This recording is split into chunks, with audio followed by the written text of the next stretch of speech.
So again, welcome to the ASQ Innovation TC session tonight. We are so blessed to have our phenomenal speaker, Mr. Jay Weiser, who is discussing with us Turbocharge your organization's innovation approach, leveraging the 5 leadership superpowers. We welcome you as we go through our event to please post any questions to chat.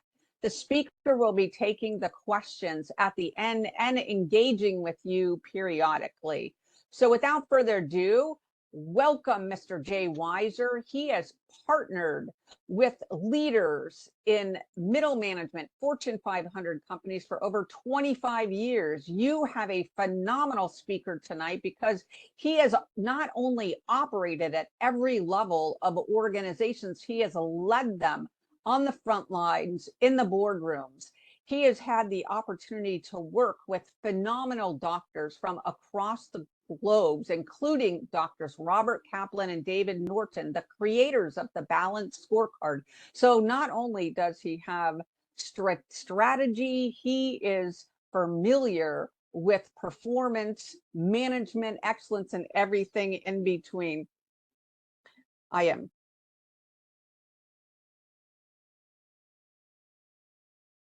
Yes, 30 seconds, please. So Mr. Jay Weiser has a phenomenal client background, and he can envision the future, improve their clients' understanding, and help prepare them for the way forward. He is both a thought leader and a subject matter expert with conferences as a presenter and leading across the entire globe. So I welcome you to join Mr. Jay Weiser in his phenomenal presentation with us tonight. Jay, I'll now pass control over to you. Thank you, Rhonda. Thank you for having me this evening. Let me just share my screen here.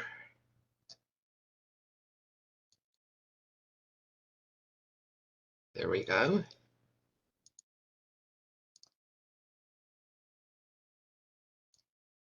Very good. So I want to start with a couple of questions. Why do leaders in their companies that are so successful suddenly fall from grace? Why are they caught off guard, unaware, and unprepared for what's happening around them? Why do they then struggle to recover and often still end up failing? Why do they fail to see, identify, and create their own innovative opportunities? And then sometimes they might see the opportunity, but then they fail to capitalize on it. These are questions that have bothered me, and I suspect you, for some time. In the face of a turbulent perma-crisis environment, addressing these questions is more, is more important than ever. So over the next 45 minutes, I'm going to take you on a journey to address these very challenges to help you see, think, and do differently. I'm Jay Weiser, Chief Catalyst and Navigator of Jay Weiser Consulting. Now, as Rhonda shared, I work with clients, large companies, small companies across industries, leaders across functions, to galvanize and mobilize leaders to break this pattern of being caught off guard and to help them become future ready. And then I partner with leadership and boards to help them actually navigate that change. Now, some of the pictures here are not new for you. You think about issues around cybersecurity, what's happening with AI, various economic issues. Even today, we're facing the risk of a government shutdown and the economic impacts that would occur as a result. Things are happening continually around us. You think about the trade war with China and the issues with chips. And if you think about the Ukraine conflict, it's not just happening in Ukraine. The impacts are happening across the world.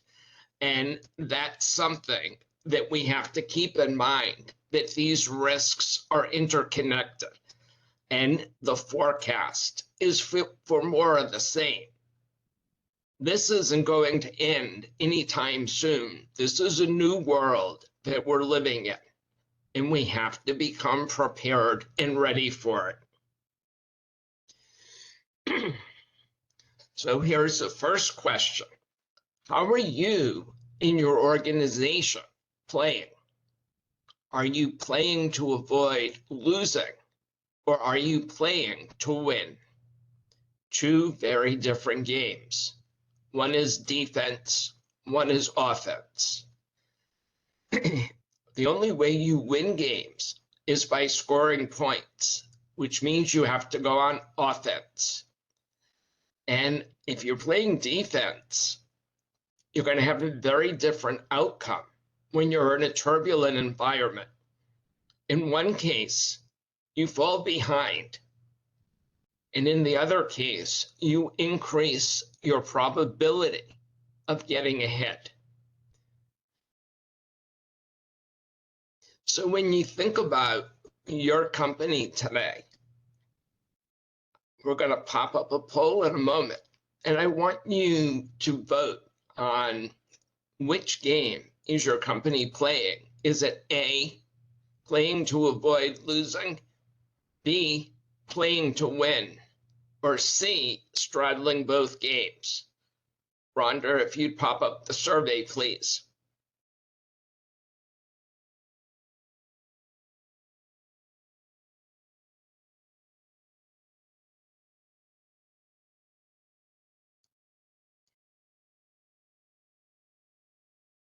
Okay, it looks like we might have lost Rhonda. So if you can put your comments in the chat, that would be great. Put your vote in the chat, and we'll go from there.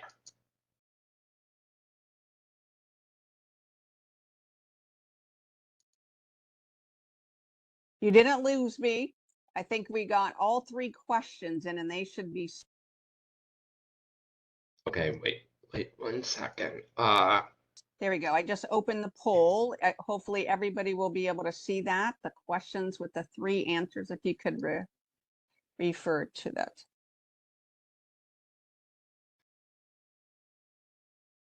Great. So give people another minute, well, 30 seconds. We'll keep this moving.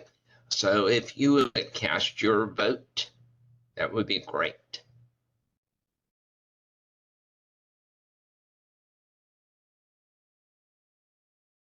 So again, which game is your company playing? Yes, A, we playing will. to avoid losing, playing to win, or straddling both games?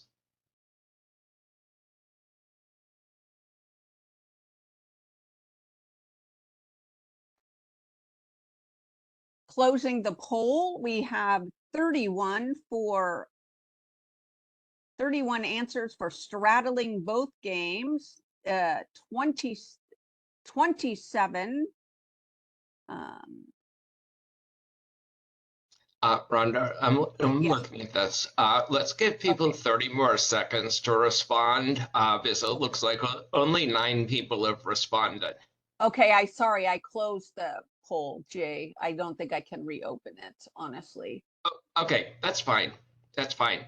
So if we're talking about, let's see.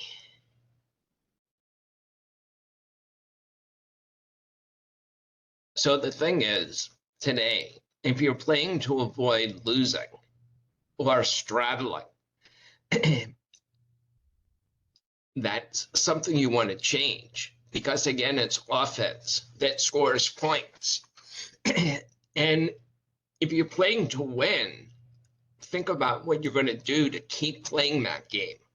But otherwise, if you're an A or C, playing to avoid losing or straddling, you're kind of choking yourself.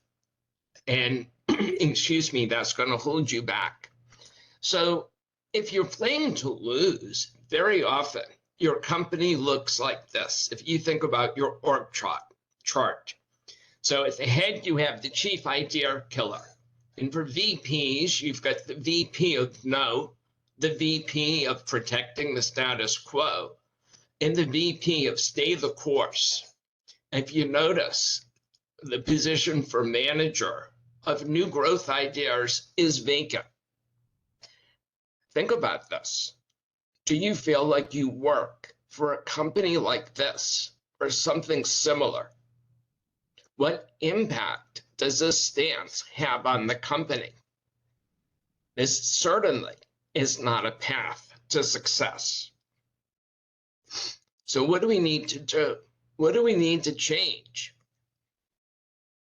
Well, playing to win drives the need to innovate. And one of the ways that we do that is by making changes in our organization. So along the left-hand column, you have a variety of topics that I'm calling domains. Then you have the from column. Where are we moving from? Where were we in the past? And the to column is where we want to be in the future. So if we think about priority for the business, we're coming from a time when businesses were focused on optimization, focused pretty highly, if not exclusively, on productivity, focused on results in the short term, exploiting what we have, and really not changing a whole lot, just sticking with the status quo.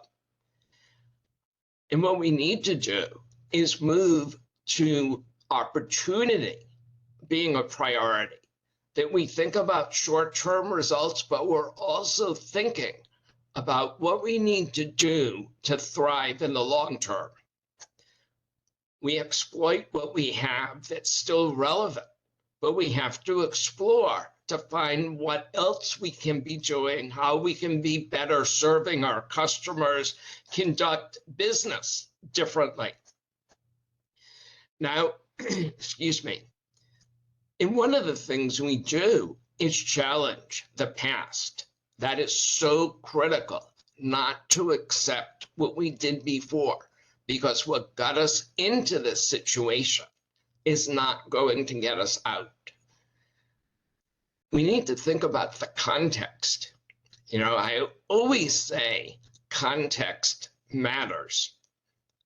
And I've heard other thought leaders say context is king. What is happening in our organizations? What's happening in our ecosystem? What's happening in the world at large? We have to take our blinders off. And it's not just about the present. We need to have a wide-angle lens to see what's going on in the landscape around us.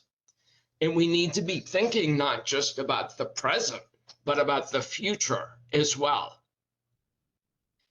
If we think about how do we look at things, we're coming from a time where we were more firm-centric. We were looking inside. How can we do things better? How can we do things faster? How can we be more productive? How can we squeeze more juice out of the lemon?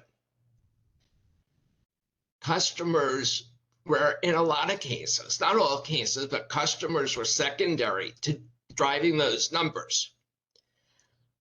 We need to move to a world or mindset where we're much more customer-centric. It doesn't mean we're not thinking about the success of the firm, but that's after we think about providing value in success for the customer. When we think about who are we creating value for, in the past, it was solely the shareholder. And we were thinking about how do we increase our financial value. And now, in today's world, given all of the complexity, the role that companies are playing. And can't remember, the conference board came out and talked about, it's not just about shareholders, it's about stakeholders, customers, employees, our partners, others in our ecosystem, and of course, shareholders as well. And it's not just about financial results, it's about non-financial as well, in terms of for customers, customer satisfaction, customer value, customer engagement, for employees looking at engagement, reduced turnover, and the like. Now, you think about this from to as a continuum. So chances are there are some who are very much in the yellow and some who are kind of in between. And my guess is a few that are on the to side, which is fantastic. Now,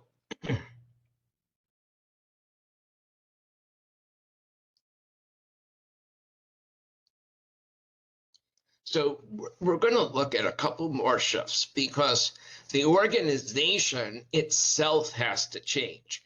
So if we think about leadership, we're coming from a time where leadership was very hierarchical.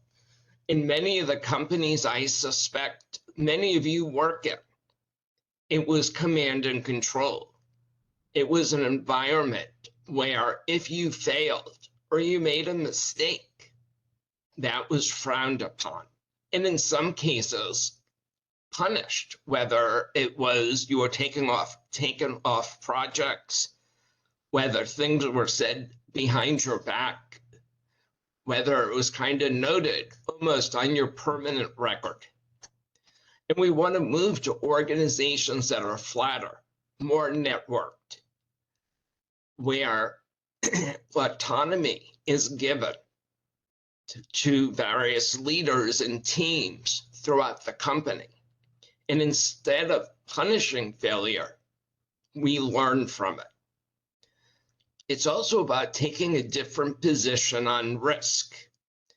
You know, this playing to avoid losing is what a lot of companies did when disruptions hit, whether it be COVID, whether it be 9/11, whether it be the financial collapse. Those people played avoid risk, mitigate risk. They tended to look at risk in isolation, which isn't very good because these risks now that we're seeing, and even before, were so interconnected. So you have to think about more than incidents, because it's all the stuff in between. It's all the things that you probably have not thought about getting connected with. In the future, it's about understanding, being much more risk aware. It's also about taking risk, because risk is part of business. It's looking at the portfolio of risks you face and finding a way to balance those to your advantage, because taking risk can actually create leverage and lead you to higher returns. And it's also looking at learning is a major, major area of change. Historically, learning was role-based. What did you need to know to do your job? And when you were discussing things with your boss or supervisor, or your supervisor talking to his or her boss, very often debating or challenging what the boss was saying or your leader was saying, you could be putting yourself at risk. So now we need a learning mindset that is thinking focused as well as role focused, because roles change, the environment changes, and we need to think differently. We need to be curious. It's important for leaders today and employees as well that challenge and debate are fostered. And I'm going to talk more about that. And that we do it in a psychologically safe environment so employees feel comfortable raising issues. So we're going to have another poll here and to see where everybody stands. I'd appreciate if as many of you as possible would vote. I know that's very important to get credit for the session as well. So if you think about where your organization is today, where are you starting from? Are you A, yellow, firmly in the from column? Are you in between, possibly moving more towards the middle because you've started to make changes? Or are you in the green? So let's pop up the poll.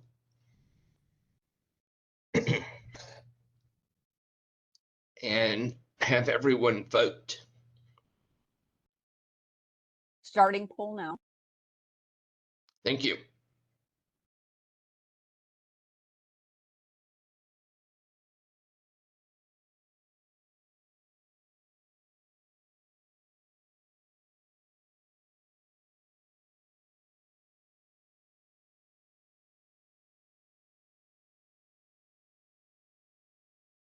So give you a minute to respond. Think about where you are in the organization. Rhonda, it looks like we've got some comments that people are not seeing the poll.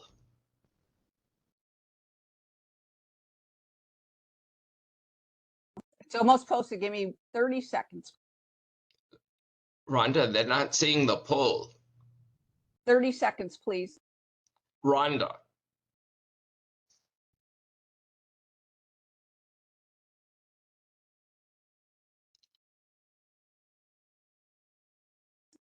Yes, I just needed 30 seconds, Jay. I'm sorry. I had to post it. Okay.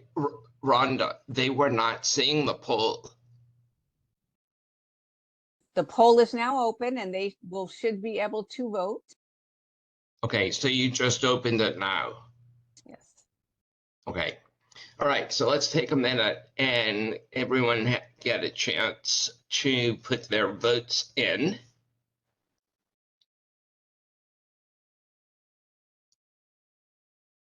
Just please let me know when you feel we've gathered enough responses.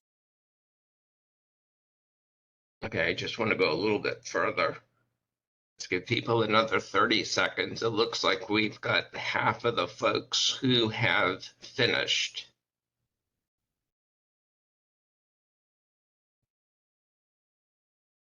Uh, 10, 9, 8, 7, 6, 5, 4, 3, 2, 1. Let's close the poll.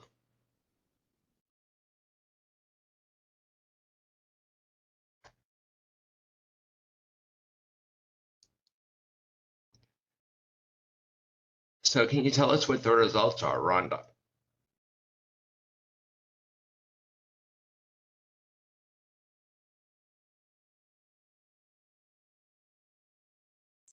Can you see them presenting?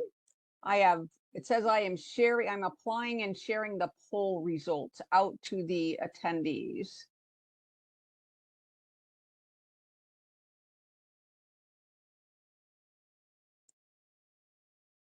Shall we retry via chat? Because, yes, he sees it. No. Oh, no, they're saying it's not displaying to them. My apologies, Jay. How about if we go for chat? Okay. Okay. Yeah, so Rhonda, if you could monitor chat. Thank you, yes. I'll say for each of those, yeah, okay, we're coming in here, we see, oh no. So you got some people saying, yes, they saw the poll results and some that was not. So we'll just go with, it says you have predominantly BJ, yellow and green in between. Okay, so that means, or my take on that is that you're working on these things to move from the from to the to state, which is critical. if you happen to vote yellow, that's not a place where you want to be. And it's time to start to make that shift. And it's time to talk about it with your leadership team if you're on the yellow side. Now, if you're in the green, don't get complacent, because that's where you want to stay. And you want to make sure you're taking steps to do just that. So let's continue.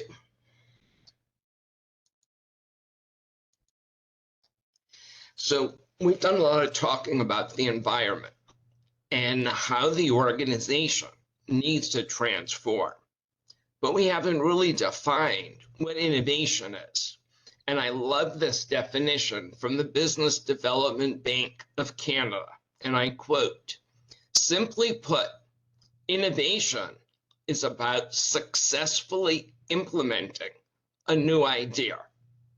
So you have to successfully implement an idea. If you just have an idea and you don't implement it, it's just an idea. It's not an innovation. So it's successfully implementing a new idea that creates value for customers and other stakeholders. So if it's not creating value, it's probably not an innovation. Now, if you think about innovations that have happened in the last 30, 40 years, think about, I remember my first job. I was a cashier in a supermarket. And we used to have the old cashier where you had to push cash register where you'd have to push all the numbers. And while I was there, they introduced scanning, which was this whiz-bang new technology. Well, fast forward now, there are some stores we can use our phones to do our own scanning ourselves and pay on our phones. Think about telephones. I suspect Rhonda and I probably remember the dial phone, and then the touch tone phone, and then cordless phones in our homes, and our first cell phones. The first cell phone I had was like carrying around 2 bricks. And now our smartphones are so thin and light, and we have smart watches. So there are plethora of innovations around us. Even improving customer service by using a kiosk so people can order and have their food ready for them by the time they get to the front. Now, the thing that's interesting with all of this is when we talk about the shifts and where we need to go, is that existing capabilities are not sufficient, let alone adequate. Now, I love this quote from Alvin Toffler from the book Future Shock from over 50 years ago. "The illiterate of the 21st century will not be those who cannot read and write, but those who cannot learn, unlearn, and relearn." Now, I think the big one here is the unlearn, because there's so much we did before that made us successful. But there's so much now because of technology, because of disruptions, because of the environment, we have to unlearn. Think for a moment about yourself. What have you had to unlearn in the past 5 to 10 years in order to do your job, in order to create space for learning? Think about what you have had to relearn or learn for the very first time. So each of those are very, very important. Now, if we're not doing that, there are consequences. Look at some of these names. These were companies that at one point, not too long ago, these companies were the biggest names in business. Sears, BlackBerry, Blockbuster, Kodak, Radio Shack, they're gone now because they failed to learn and they failed to adapt. In the case of Kodak, most of you probably know the story. They themselves invented the digital camera, but Kodak failed to capitalize on that innovation. Instead, they doubled down on film. And Fuji went digital, and so did everybody else. And Kodak was left behind. These are choices that we cannot afford to make. We can't afford not to learn, not to adapt, not to capitalize on innovation. The costs are high, especially in today's environment. Okay, so what are we going to do about this? The first thing, leaders have a choice to make.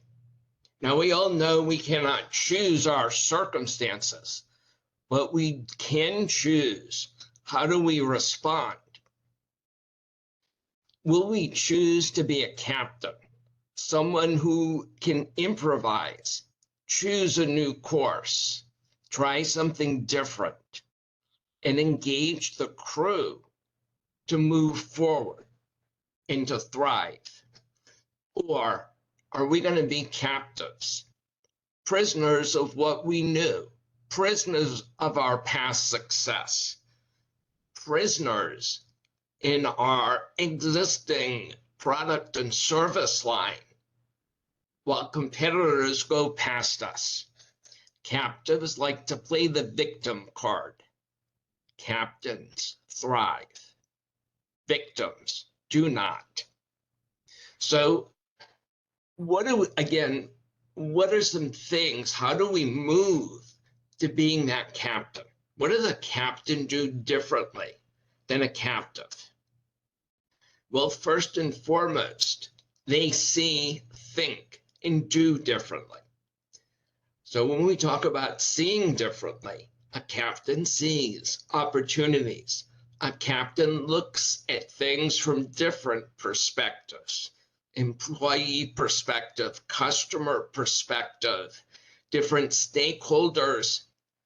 And they also have the capability to zoom in and see detail when they need to, but to zoom out.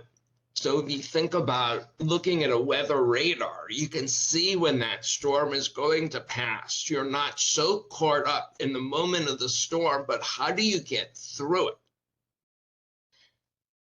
It's also about thinking differently, applying different frameworks, different models. And a key way we think differently is not to look at things as binary choices, that we have to choose this or that. Both and thinking is critical. If you think about Amazon Prime on their trucks, it says low prices, fast delivery, with the instruction to pick two. You don't have to choose, and competitors who make customers choose do not do very well. And think about my favorite candy, Reese's peanut butter cups. I don't have to choose between chocolate or peanut butter. I can have both together. Now, seeing and thinking differently is great, but unless you do differently, nothing is going to happen. And a key aspect of doing differently, in terms of being future fit and future ready, is thinking about preparedness. Now, you can't prepare for everything that could possibly happen, but we can be better prepared than we have been in the past. And when we think about preparedness, if you live along the coast, in the Gulf Coast, Florida, North Carolina,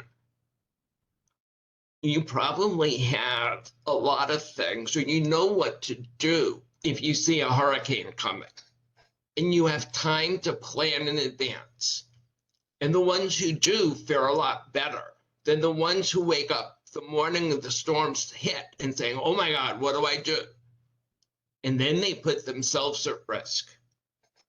Now, as we've talked about a number of these changes, I went back and I looked at Peter Merrill's 8 innovation management principles. And I think I've touched on most of these, talking about the realization of value, the importance of leaders being future focused, having a strategic direction, recognizing that culture needs to change, exploiting insights and new learning. 6 is managing uncertainty. 7 is being adaptable. And 8 is taking a systems approach, recognizing, we talked about the risks being interrelated and interconnected. Now, in order to do these things, leaders need new capabilities. And that's why I created and codified the 5 leadership superpowers. These superpowers are based on what I've seen high-performing leaders do when they're faced with disruption and change. These are things that I've done in working with my clients to help them overcome the challenges they face.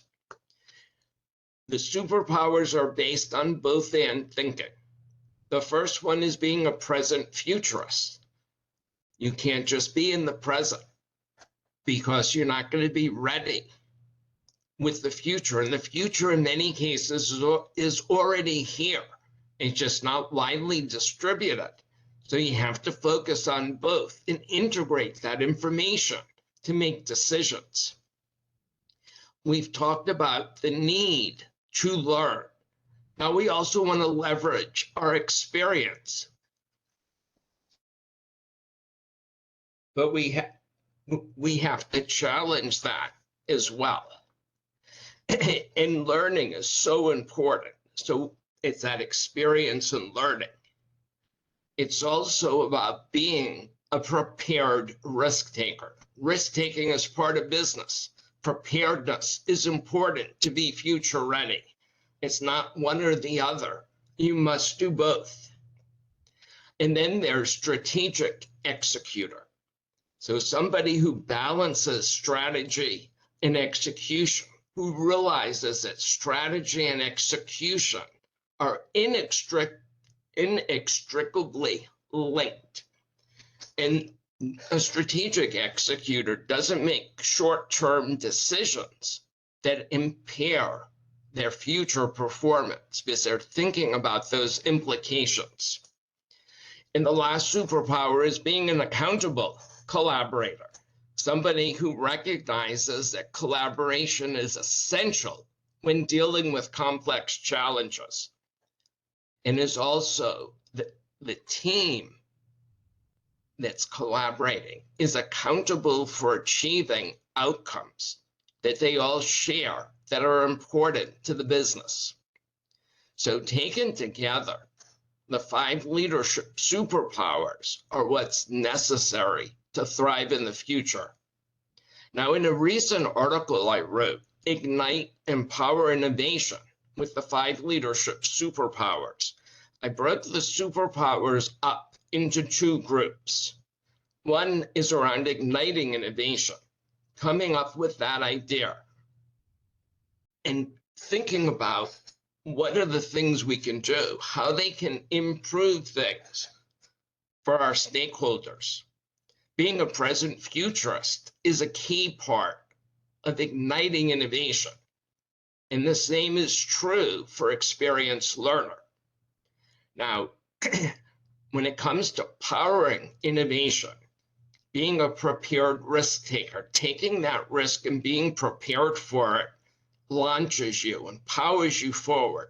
Being a strategic executor is where you're implementing that idea that creates value and working as a team, collaborating together to not only come up with the best innovations, but to be able to deliver them and be accountable for results. Now let's dive into each one a bit more.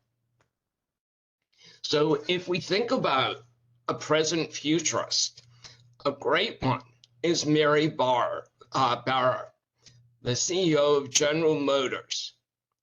She was the epitome of a present futurist. She understood the auto market as it existed.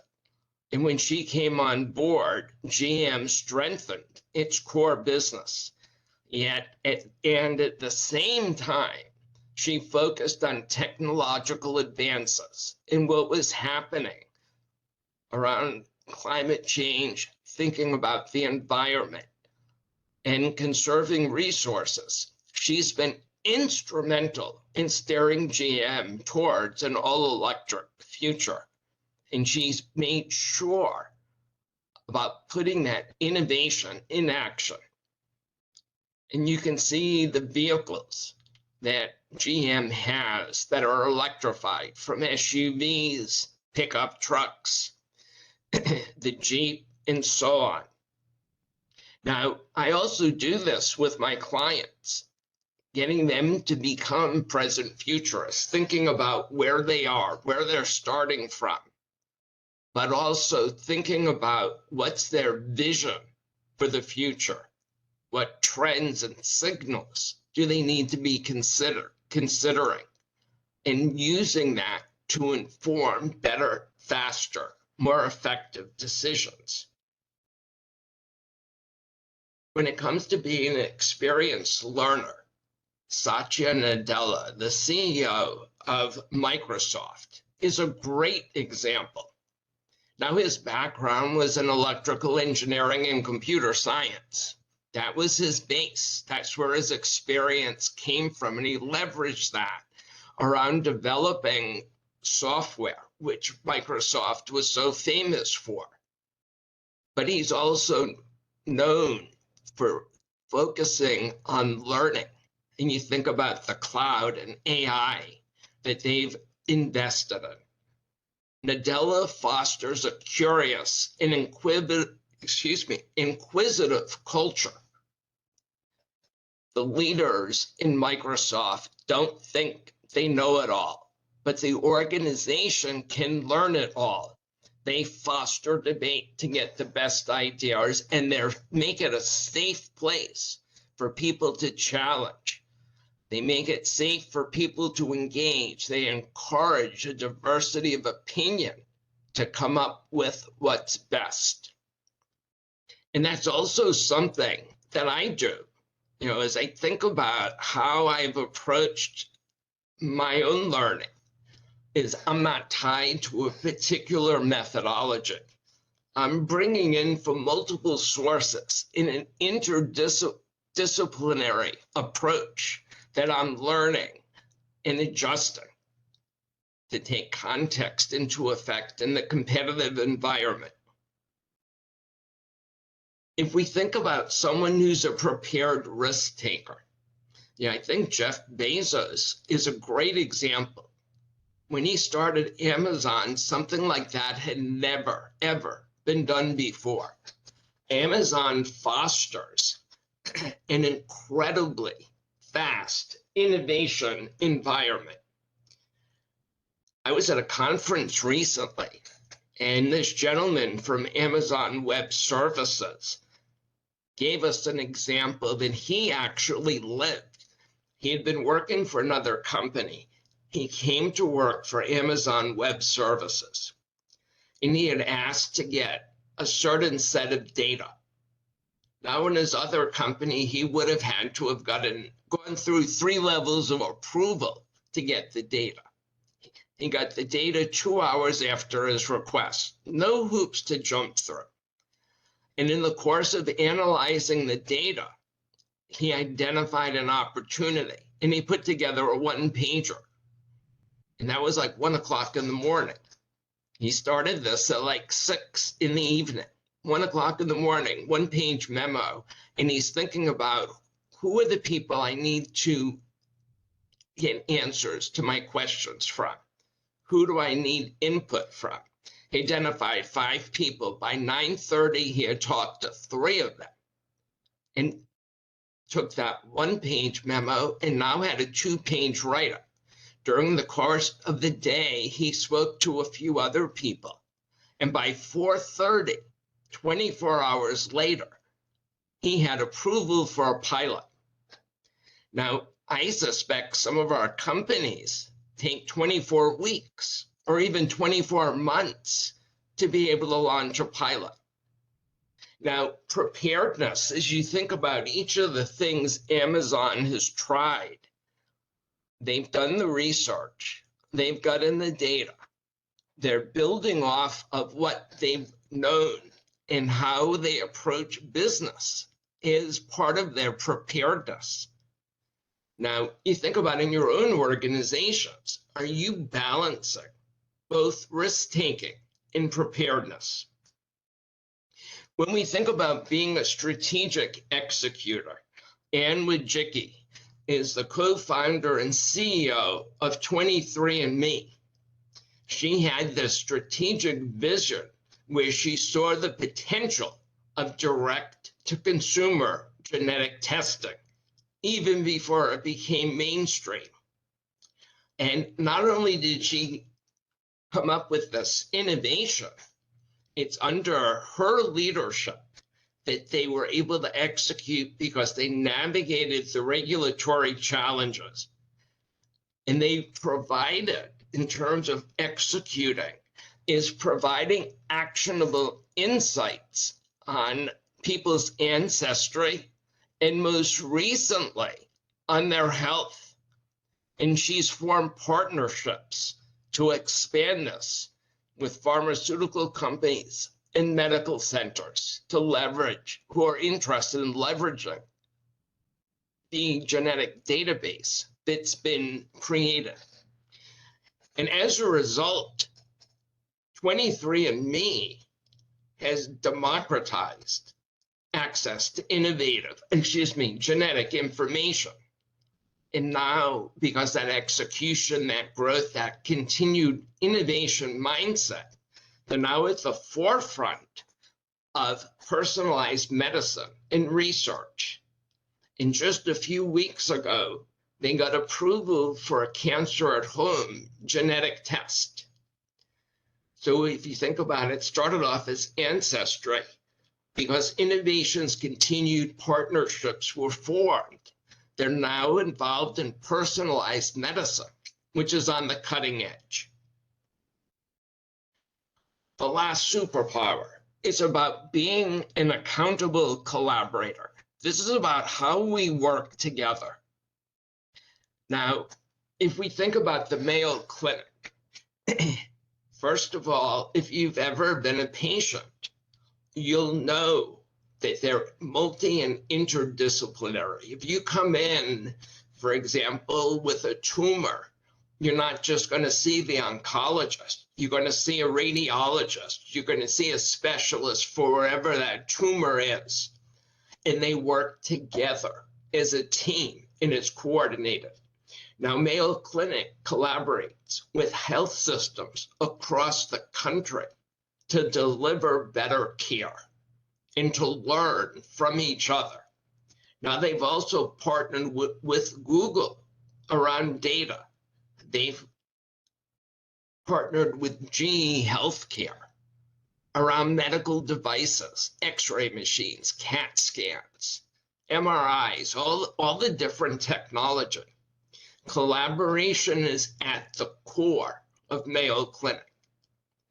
And you think about the cancer moonshot around reducing and eliminating the effects of cancer. Now, collectively, they're accountable for improving patient outcomes, and they're accountable for sharing information. But they know the only way to do that is by collaborating. And the one thing you do not hear about is micromanagement, because that is just not happening. Now, if we think about the superpowers collectively, reflect for a moment and think about each of the superpowers. What is your strongest superpower today? And what is your weakest? As an individual, I believe you should strive for proficiency in 1 to 3. It's very rare to find someone who is proficient in all 5, but you should be proficient in an area that supports your role and how you contribute to your leadership team. Now, at the same time, an organization, a leadership team, a project team, a functional leadership team should strive to have all 5 on the team, because that's going to eliminate blind spots. Now, excuse me. So having all 5, they support and inform one another, and there's a multiplier effect. What are the benefits? You're going to dampen downside risk, so you're not going to get disrupted as much. You're going to recover faster and be in a position to pounce on opportunities, amplifying your upside return. You're going to increase your probability of success in turbulent, uncertain whitewater environments. You're going to increase value creation for all stakeholders, because if you're doing this, you're going to be more responsive and proactive in your work with customers. They're going to get greater value. Their needs are going to be met, and it's going to be a better experience for customers. In this type of environment where people's opinions are valued and asked for, employees are more engaged, they're more productive, and you don't have the problems with turnover because people know they can grow with the company. And it's also great for the communities because they benefit because of the workers and how they buy and do things in the community, how the company takes care of the environment. Because being a present futurist, they recognize that's important. And if you keep up with the superpowers, you're driving continuous improvement and you're enabling sustainability. Now, I was going to have a poll here, but given that the polling isn't working as well as it should, I'm just going to put a question out there. So if tomorrow morning you bump into your CEO and he says, or she says, what have you been up to? What did you do yesterday? What have you done so far this week? And you start to explain that you attended a webinar last night, and you tell them a little bit about what it was about. And the CEO says, what would you do? What do you recommend? Would it be one, that we need to start developing the 5 leadership superpowers in our organizations now? Would you say it's about developing the 5 leadership superpowers soon? Or, it was an interesting webinar, but we're fine the way we are. I think it's important. So assuming you're not saying it's fine the way we are, what do you do? How do you start? Well, I think learning and sharing the 5 leadership superpowers in your organization and how that helps. It's important as a leader to foster a future-oriented mindset. This is not just dealing with today, it's how are we going to thrive in the future? Promote a culture of curiosity and continuous learning. It's important to cultivate calculated risk-taking, have a pilot, experiment. You want to enhance your strategy execution capabilities, because if you can't adapt, if you can't implement that innovation, if you can't prepare for the future, your impact's going to be limited. And it's about developing a culture of collaboration and accountability. And leaders, this is your job. Now, high-performing organizations start by increasing awareness, building the case for action, and when it's compelling, committing to act. And they do that by having executive briefings on the superpowers, having a keynote and an all-employee meeting, or sharing podcasts. And these are all areas where I can help. Second is assessing where you are as an individual, as a leadership team, as an organization, and identifying and prioritizing the gaps based on your strategy and where you want to be, and developing a roadmap, a plan to make these changes. And third, and equally as important, is building and improving your superpowers, getting better at governance and improving leadership capabilities. And I support that through education and training programs. Now, you're not alone here. You know, this is a lot of work. You can't hire a consulting firm to do all of this for you.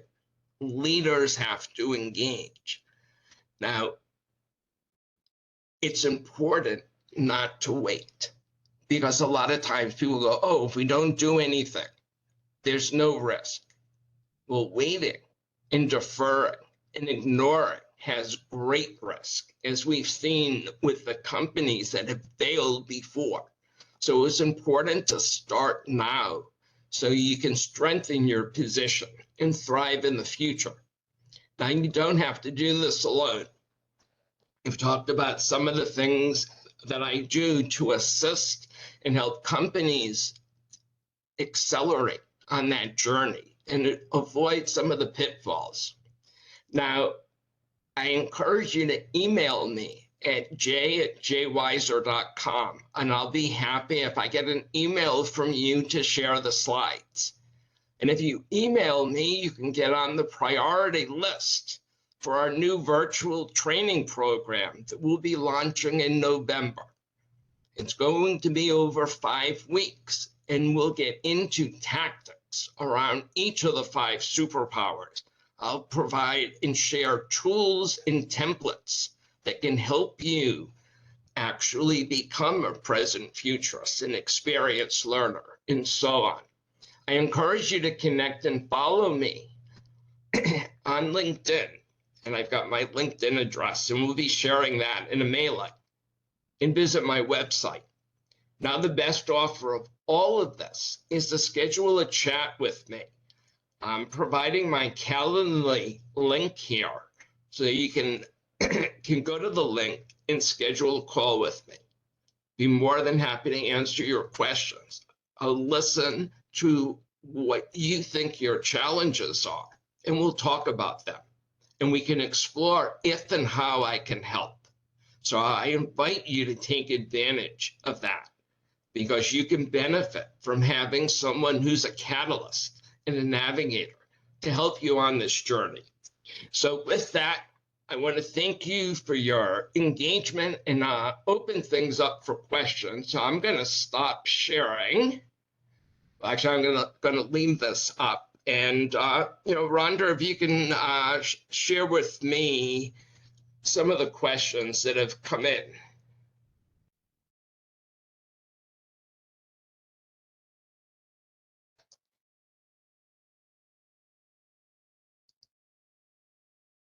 Thank you, Jay, so much, and welcome again to, or thank you so much for all of our attendees. Let's see, we are not getting a question in from our participants. So Jay, let's kick this off. So actually, we just got one, and actually I saw one that was earlier, and someone had mentioned about having a crisis in leadership and engagement. And what are 3 things you can do? I think the first thing you can do is build awareness, make that case for change, have people understand the cost and risk of doing nothing. People tend to change when the risk of failure, the pain that comes with failure, is greater than what happens when you change. So that is critically important. The second thing is to identify the changes, to start to reshape your culture. Make sure, if you are inviting input, that you don't shoot it down, that you listen to understand, because a diversity of people giving you input is going to lead to better results. So that's a great way to start. Now, let's see what questions have come in. Do you think that leadership is something you can teach? I absolutely believe it is. Now, some people, have attributes that they've developed through their work experience. I think people can learn. I think part of this is building awareness of the impact they're having and the impact they can have and what they need to be paying attention to, about being more emotionally intelligent, about being more curious, recognizing it's okay not to have the answers, but to have good questions, to engage with others. So I absolutely think that leadership is something you can teach. Now, that doesn't mean that everybody should or will become a leader. And it's not just about leaders in terms of position. People can exhibit leadership at any level in the organization. Let's see what else. Any advice for changing culture when colleagues are firm and fixed in past methods?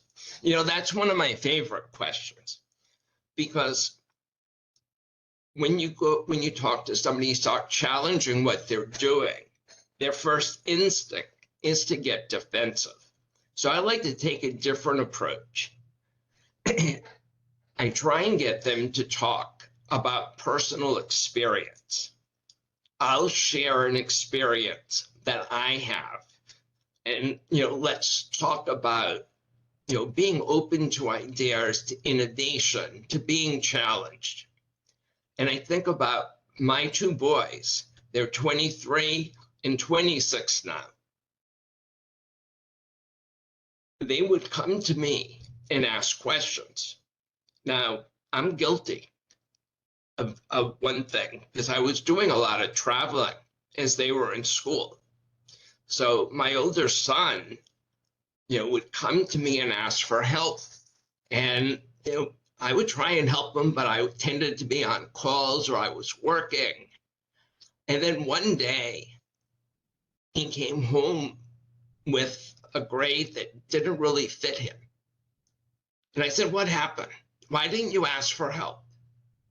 And he said, "Because you kept on saying no." So being open, being aware of the impact you're having.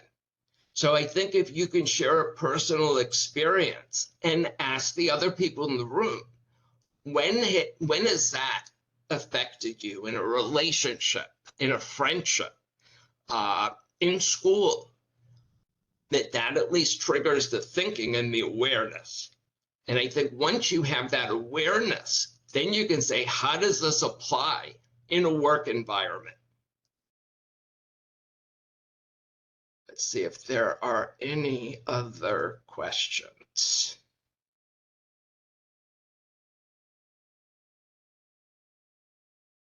Well, I'm going to just pop up my screen again so you can see the contact information.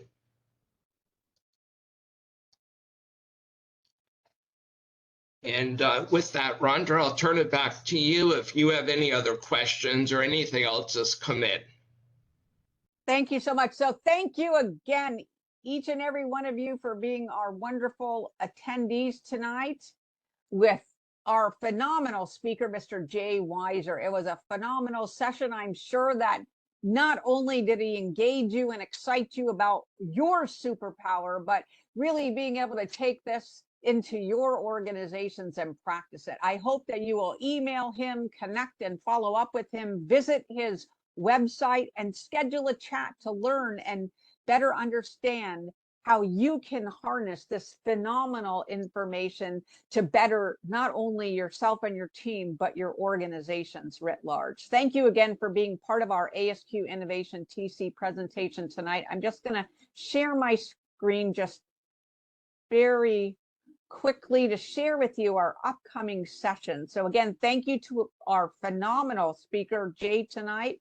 We welcome you back on the 5th of October, the 11th of November, and the 7th of December for our upcoming sessions with Mr. Sunil Jain, talking about contrasting approaches to AI across the globe, and Miss Erin Urban, who will be doing a two-part special on elevating innovation, more impact, less stress. And then again, we welcome you back in 2024 too. So keep your seatbelts fastened for a great ride with ASQ Innovation going into 2024 with our phenomenal leaders, Miss Rebecca Mott, Mr. Larry Miller, Miss Jackie Jolly, and our chair-elect, Miss Michelle Vargas. Again, thank you for being here with us tonight, and we welcome you back. And again, thank our phenomenal speaker and invite you to follow up so you can learn more about what your superpower for success is. Good night, everyone.